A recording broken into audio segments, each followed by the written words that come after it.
சாதிய கொடுமைகள் எல்லாத்துலயுமே அபியூசரா ஆண்கள் தான் இருக்கிறாங்க. பெண்கள் அந்த இடத்துல வந்து ரொம்ப நுணுக்கமான ஒரு ஸ்பேஸ், ஒரு பிளேஸ் அவங்க கேம் பிளே பண்ணுவாங்க. அது வேற.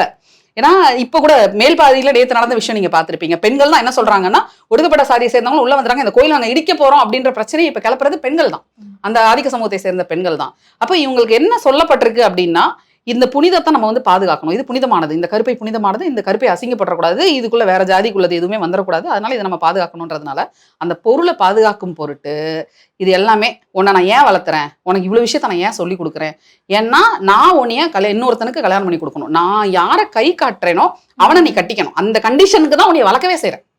உன்னை நிறைய வீட்டில் வந்து பேரண்ட்ஸ் வந்து இது ஒரு திருப்பி திருப்பி சொல்லி சொல்லி வளர்த்துருப்பாங்க.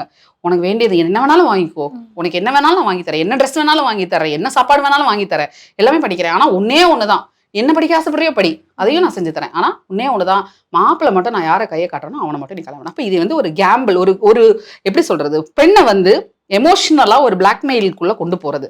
இதெல்லாம் உனக்கு நான் செஞ்சேன்ல, நான் உன்ட்ட வேற ஏதாவது கேட்டேனா, அப்பா அவன்கிட்ட வேற ஏதாவது கேட்டேனா, அம்மா அவன்கிட்ட வேற ஏதாவது கேட்டேனா, இதை மட்டும் தானே கேட்கிறேன், நான் சொல்ற பையனை கல்யாணம் பண்ணிக்கோயேன் அப்படின்னு நம்ம சொல்றோம் இல்லையா.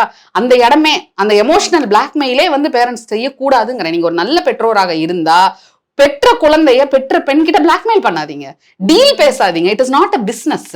உங்க பெண் குழந்தைக்கு 18 வயசு ஆயிடுச்சு அப்படின்னா அவளுக்கு என்ன வேணுங்கிறத அவ தீர்மானிக்கட்டும். அவ்வளவு கூட தெரியாத சவல பிள்ளையா வளர்க்காதீங்கிறேன்.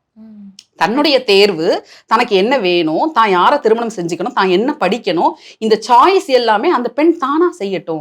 அந்த தெளிவு ஒரு பொண்ணுக்கு ஒரு 18 வயசு பிள்ளைக்கு இருக்குல்ல, நான் என்ன காலேஜ்ல நான் போய் என்ன கோர்ஸ் படிக்கணுங்கிறத அந்த பெண் தீர்மானிக்கிறாள்ல. அப்ப எந்த பையனை திருமணம் செஞ்சுக்கிறதுங்கிறதையும் அவங்க தீர்மானிக்கட்டும்.